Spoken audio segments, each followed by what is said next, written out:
We, the jury, unanimously find that the state has proven beyond a reasonable doubt that the statutory aggravating circumstance or circumstances so listed above outweigh any mitigating circumstances. Therefore, we, the jury, unanimously find that the punishment for the defendant, Jessie Dotson, shall be death. May God have mercy on your soul, sir. March 3rd, 2008. Officer Randall Davis of the Memphis Police Department responds to a welfare check at 722 Lester Street in the Binghamton neighborhood of Memphis, Tennessee. Relatives of the home's resident, Jessie Dotson, had been unable to reach him by phone or in person for nearly 2 days. When Davis approaches the house, he discovers the door is already open. He steps inside and finds the body of an adult male lying beside a television. As he moves further into the home, he discovers a horrific scene. 6 people, including 2 young children, lay dead throughout the house. 3 other children, all critically wounded, had somehow survived for over 40 hours. This would become known as the worst mass murder in Memphis history, and the man responsible was someone the victims had trusted completely. This is the story of Jessie Dotson and the Lester Street Massacre. Jessie Lee Dotson Jr. was born on December 19, 1974 in Memphis, Tennessee. From the very beginning, his life was marked by chaos and instability. His mother would frequently leave the home and her children, once going on a church trip to North Carolina and returning with a boyfriend. His father regularly beat his mother, prompting her to eventually take the children and leave him. According to a mitigation specialist, Glory Shettles, who studied Dotson's background for the defense, Jessie had apparently grown up in poverty. He and his siblings lacked proper clothing and were mocked at school as a result. Jessie was bullied relentlessly because of what he wore, and he began to miss school frequently to avoid the ridicule. He had to repeat the 4th grade due to chronic absenteeism. By 8th grade, at age 16, Jessie had dropped out of school entirely and entered the juvenile court system. However, even before dropping out, Jessie had already demonstrated violent tendencies. In 1990, when he was just 15 years old, Jessie was charged with disorderly conduct for making threats against his own mother. That same year, he was also charged with assault after a 13-year-old reported that Jessie punched him in the face and threatened to hospitalize him if he didn't bring him money the next day. In 1991, police arrested Jessie for disorderly conduct again after his mother reported that he came home wanting to fight his brother. During the incident, he broke down a door and punched several large holes in the walls of their home. He then pointed his finger in his mother's face and told her he was going to kill her. Officers had to be called to calm him down. On December 13, 1991, just 6 days before his 17th birthday, police pulled over a car in which Jessie was a passenger. Inside, they found him in possession of a sawed-off shotgun and a pistol. He was subsequently arrested. In 1992, Jessie was again charged with disorderly conduct after an incident in which he cursed at a neighbor during an argument and threw 2 beer bottles at her apartment. Then on January 8, 1994, 19-year-old Jessie Dotson committed his first murder. Residents of the Foot Homes public housing development heard gunshots around 11 p.m. and went to investigate.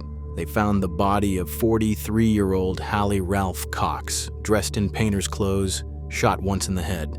The murder was one of 9 committed in Memphis during the first 9 days of 1994.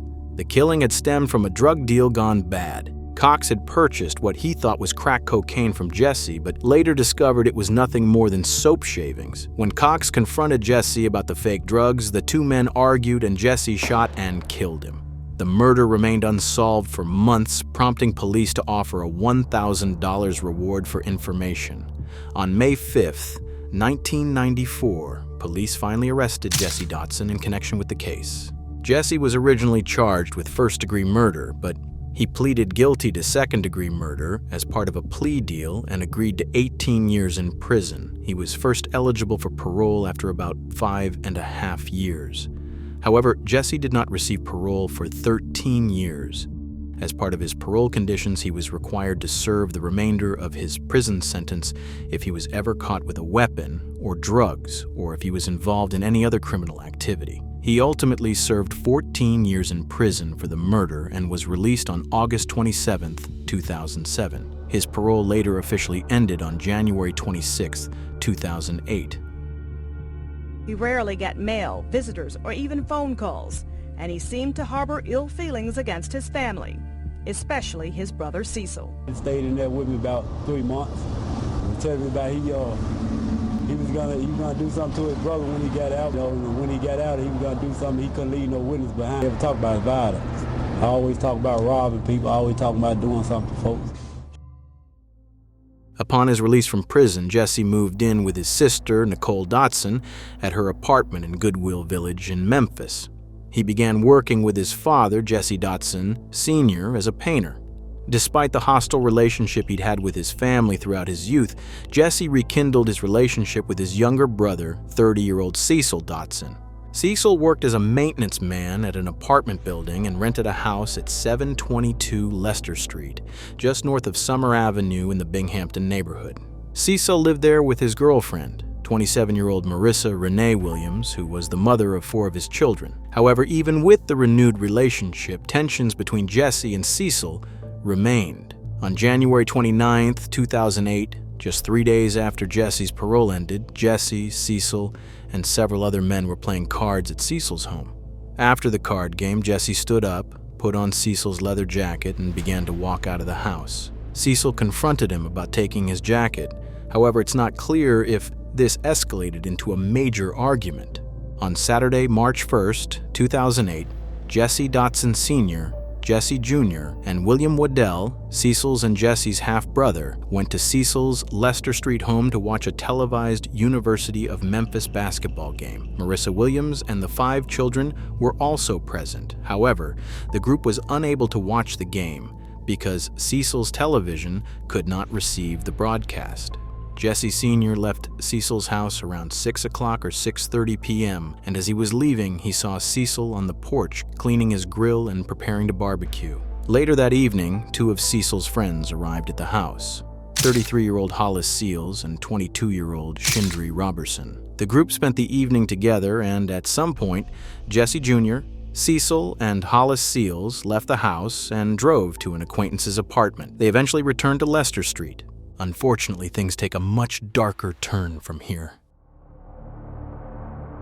It's now March 2nd, 2008. In the early hours of the morning, Jessie Dotson would get into an intense argument with Cecil. The argument eventually escalated into a physical fight and altercation. During the argument, Jesse would brandish a semi-automatic handgun and then proceed to shoot his brother multiple times, killing him. Jesse decided that he would not leave any witnesses behind to his crime, disturbingly echoing a similar threat he had conveyed to a former cellmate of his while he was serving time for murder. He was gonna do something to his brother when he got out. He was gonna do something. He couldn't leave no witness behind. Jesse would first shoot Marissa Williams.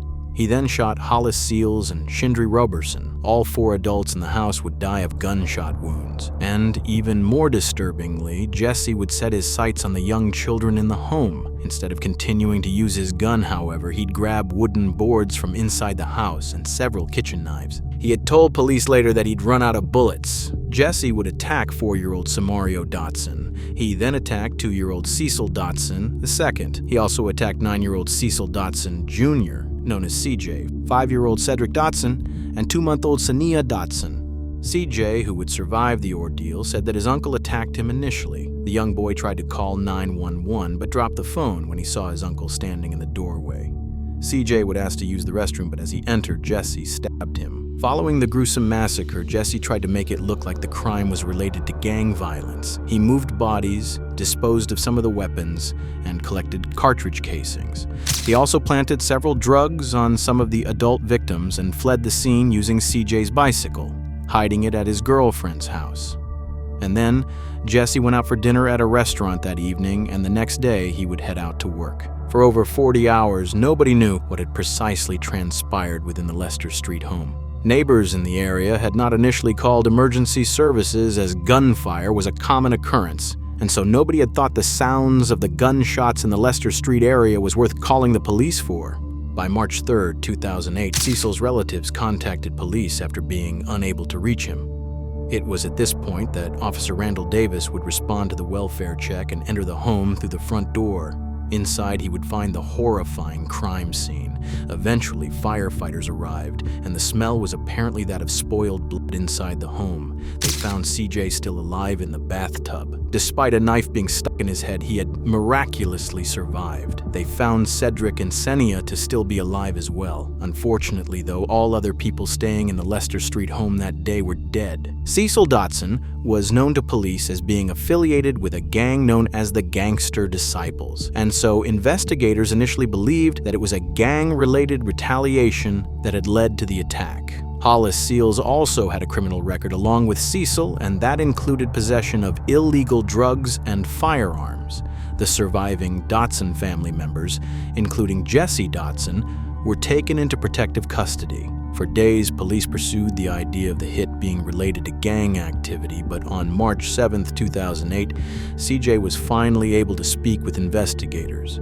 When asked who was responsible for the attack, he identified his uncle, Jessie Dotson. Police immediately arrested Jessie and charged him with 6 counts of first-degree murder and 3 counts of attempted first-degree murder. We can all rest a little easier today. I'm pleased to announce that an arrest has been made in connection with the horrific murders at 722 Lester. Jesse L. Dotson, age 33, the brother of Cecil Dotson, is responsible for these acts. It is our belief that when Jesse left the home, he thought everyone in the home was dead. But as we all know, and by the grace of God, 3 children survived. Jesse eventually confessed to the murders, both to police and later to his own mother. He admitted to his mother that he killed the children because they were witnesses to the murder of Cecil. In September 2010, Jessie Dotson was tried for the massacre. The trial was held in Memphis, but jurors were selected in Nashville due to intense local coverage of the case and the broadcast of his confession on A&E's series The First 48. Despite having confessed to both police and his mother, Jesse changed his plea to not guilty at trial. He claimed he had been hiding under a bed in the master bedroom when he heard others enter and begin shooting. He claimed that he didn't report the crime because gang members don't tell police about these things, and he feared being blamed due to his prior criminal record. The defense also claimed that there was no DNA evidence linking Jesse to the crime scene. Police had found unidentified fingerprints and hair from an unknown Asian individual. The defense also said that Cecil had ties to the Gangster Disciples and that this could have played a role in the killings. CJ, who was 11 at the time of the trial, took the witness stand and described the brutal scene in detail, identifying the attacker as his uncle, Jesse Dotson. This testimony would ultimately sway the jury and the court into making a decision on if Jesse was guilty or not. On October 11, 2010, the jury found Jesse Dotson guilty of 6 counts of first-degree murder and 3 counts of attempted first-degree murder. The following day, the jury would take less than 2 hours to sentence Jesse to death. He was given 6 death sentences for the 6 murders. At a separate sentencing hearing on November 8, 2010, Judge James Beasley imposed an additional 120 years in prison for the 3 counts of attempted first-degree murder to be served consecutively. The 3 surviving children were taken in by their grandmother, Ida Anderson, who was also the mother of victim Marissa Williams. Jesse Dotson currently sits on death row at the Riverbend Maximum Security Institution in Nashville, Tennessee. With 6 death sentences, he currently holds the highest number among inmates on Tennessee's death row. He continues to maintain his innocence and has filed multiple appeals, claiming that his confession was coerced and that he received ineffective assistance of counsel. In 2024, he filed a 249-page petition asking the court to vacate his conviction and death sentence, alleging that police forced him to falsely confess and that his nephew's testimony was unreliable due to medication. However, CJ continues to maintain his story and says that Jesse is simply trying to lie. To this day, the Lester Street Massacre remains the worst mass murder in Memphis history. I said I love him, and he said no, you don't. He deserves to die right now, and he don't deserve no legal rights. I still love them, but I didn't kill their parents. Therefore, we, the jury, unanimously find that the punishment for the defendant Jessie Dotson shall be death.